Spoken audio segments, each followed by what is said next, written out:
一年一度的龙舟节、端午节又要来了。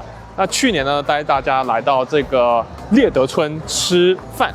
猎德村的李氏祠堂门口居然摆了2台蔚来，各位，蔚来的全新的 ET5还有 ET5T， 今天就要发布了。那现在刚好人到了这里，我们去看一下2台车吧。全新的 ET5还有 ET5T 呢，最大的区别是什么呢？外观啊，就是它整个的前脸变了，前脸从以前的这个圆润变得非常的有攻击性，我是非常喜欢这个前脸的。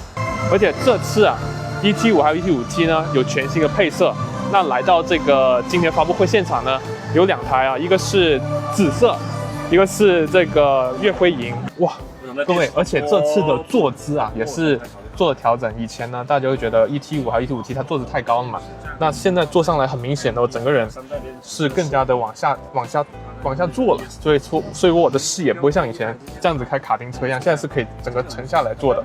然后里面呢，各位看到它是用了这个最新的这个设计，就是大横屏，然后全新的 Nomi 3.0啊，包括我以前一直觉得 ET5的内饰啊，它是有点稍微的塑料感多一点。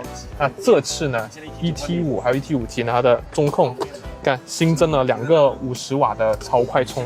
无线闪充，放这就可以充电了。所以这个是我前面所自己的比较舒适的坐姿啊，各位。这个脚现在是可以插进去的。整个的后排空间我觉得正常吧，正常大小1.8米，就是刚刚好啊，刚好这么一个布局。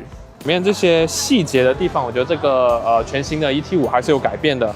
首先它是用了这个双层的假胶玻璃啦，然后后面这些细节的地方啊，我觉得它该做的那种柔软的材质都有做包覆。啊，这次的这个音响盖也是金屬的，所以它整個的車的精緻度啊，會比以前更高一點。今晚嘅車係咪好勁先？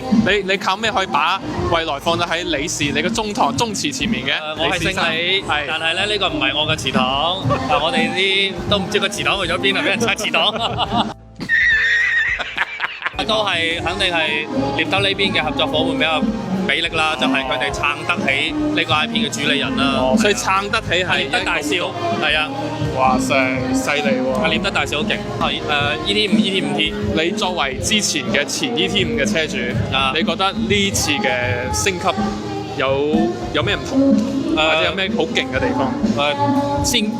我就唔可以大量劇透啦。小部分就係第一，佢玻璃有雙層啦，雙層玻璃，然之後咧有橫屏啦，跟住咧個避震仲有 CDC 啦。哇！係啊，因為我依家部 ES6係 CDC 嘅，我當時係睇中咗 CDC 先由ET5換成 ES6嘅。咁依家 ET5、ET5T 都有 CDC， 哇！我其實覺得基本上就係完美嘅狀態。完美嘅狀態。完美嘅狀態。哇！其實我發現入邊嘅成個人坐嘅姿勢都會低啲嘅，比以前。即係坐起身嗰個舒適度更加高啲。仲有一個就係抬頭顯示 HUD。係啊，抬頭顯示。哇！你諗下係咪好完美呢部車？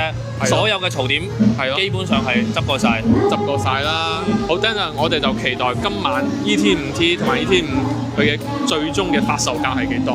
咁啊，睇下陣間驚喜啦。好啦，好，等陣見。